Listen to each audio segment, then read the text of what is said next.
Hello, this is a video series covering the concepts, ideas, stories, and games of the great creative inventor, Mr. Paul Allen Frederick, writer, poet, artist. Okay, anyways, this is video number 9. In number 9 in the series, we just got done talking about the haunted sword, which is going to be a great sword and sorcery, movie, novel, graphic novel. I mean, it'd be a great graphic novel, I think, the haunted sword, and it'd really be a great animated movie, feature film, but not like in Pixar or anything like that, but more like in the original Lord of the Rings movie, where they used film negative and different stuff like that within the animation and worked it together beautifully. I love that style. It's artistic. It's gorgeous. I totally love it because it's gorgeous. So, the haunted sword. Next, number 9 in the video series, which is this one. How Pigs Lost Their Wings. I love this story, How Pigs Lost Their Wings. It's a little chopped up on the way that I tell it on the treatment, but I think you're going to get the idea of what's going on. Tagline: When pigs fly is an expression to convey... Wait, what am I doing with the TV on already? That's craziness. I was watching Ellen for a few minutes, I gotta admit. Stevie Wonder was playing. And you gotta watch Stevie Wonder. I mean, come on, it's Stevie Wonder. Okay. When pigs fly is an expression to convey low probability. This expression has been around since the dawn of mankind. Now, there was, a long, long time ago, a time when all pigs had wings. There were the domestic pigs, who had feathered wings, and the wild pigs who had leather wings, like bats, birds, bats. Get it? Now, these two different kinds of pigs never got along. Thousands of years ago, before the Great Destruction, pigs of all kinds had wings, and they were lean and clean animals of flight who filled the heavens and dotted the great blue sky with pink polka dots darting here and there, and if any animal loved to fly, it was the pig. Now, this way and that, upwards and down, landing on the cliffside, leering over the edge with great anticipation of soaring through the air, jumping off the cliff and gliding towards the ground or waters below, then zooming up as if Mother Nature herself, missing my own writing here, as if to fool Mother Nature herself. The bane of the lives of these ever-so-happy pigs were the flying, brooding, leathery-winged wild boar. They were terrible flyers, going this way and that and bumping into each other with big, clumsy bat wings, which always put them in a foul mood. Get it? Foul? And anyway, one day the boar decided they were going to steal the joy from the pigs, but they had no idea how. The way those pigs were constantly showing off in front of them is as to taunt them. Those mean old boar had had enough. However, those sour wild pigs were not quite up to figuring out how to steal the joy of the fightful pigs in the first place. One day, the evil, old but beautiful dragon said she could help those horrible hogs, but at a price. At some time in the future, she would ask those boar for something they must do for her, and in exchange, that horrible but beautiful dragon would share with them how to steal those pigs' joy. So, on another day, the pigs were zooming in and out and as joyful as ever, until one of them saw the very old but beautiful dragon, also flying through the air, and with lightning speed. She put her mouth over a flying pig and swallowed.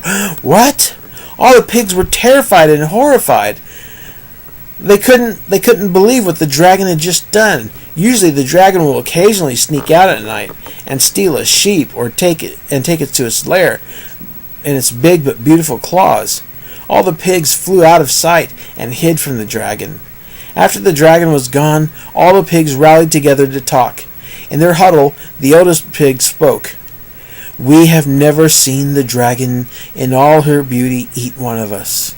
We had always shared the air peaceably with all flying animals. Now it seems as if the dragon will eat anything, any time of the day, with no fear. We have always loved the dragon for her beauty and for her holding her side of the treaty. Yes, that's right. Years far ago, the pigs and the dragons had a treaty." Well, I don't know why I'm talking like this. How about a different voice? "The pigs and the dragons had a treaty. You see, the beautiful dragon was young, and the pigs were smarter than her, and would outwit her constantly. In that time, the young, beautiful dragon entered into the treaty that all flying animals would treat each other as equals. It seems as though old, beautiful dragon had improved her intellect, and now wants, or should I say, is out of the deal. By eating us, she has broke the treaty. Now we must outsmart her again." "What will we do?" another pig chimed in. "Yes, what?" said another. "Well," said the oldest pig, "we must convince the dragon not to eat us, while still staying ourselves." "What do you mean?" asked another pig. "Stay ourselves?" The oldest pig stood as tall as he could, with his wings spread out to speak.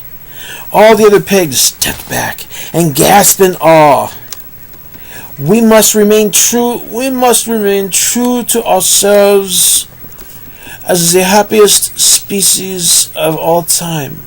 We must always be free in our hearts, and free in our minds, and free in our bodies.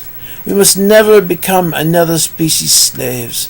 Always have pigs been free, and always we must stay free. The other pigs were shouting in joy and flapping their wings and clicking their hooves together. "Always free," they shouted. Meanwhile, just around the corner, there was a boar. The boar wished for that kind of joy, but knew that it would never be his. He clumsily flew back to the council of boar to tell them what the pigs had spoke about. Then he sent him to go see the old but beautiful dragon. The boar told beautiful dragon what the pigs had said.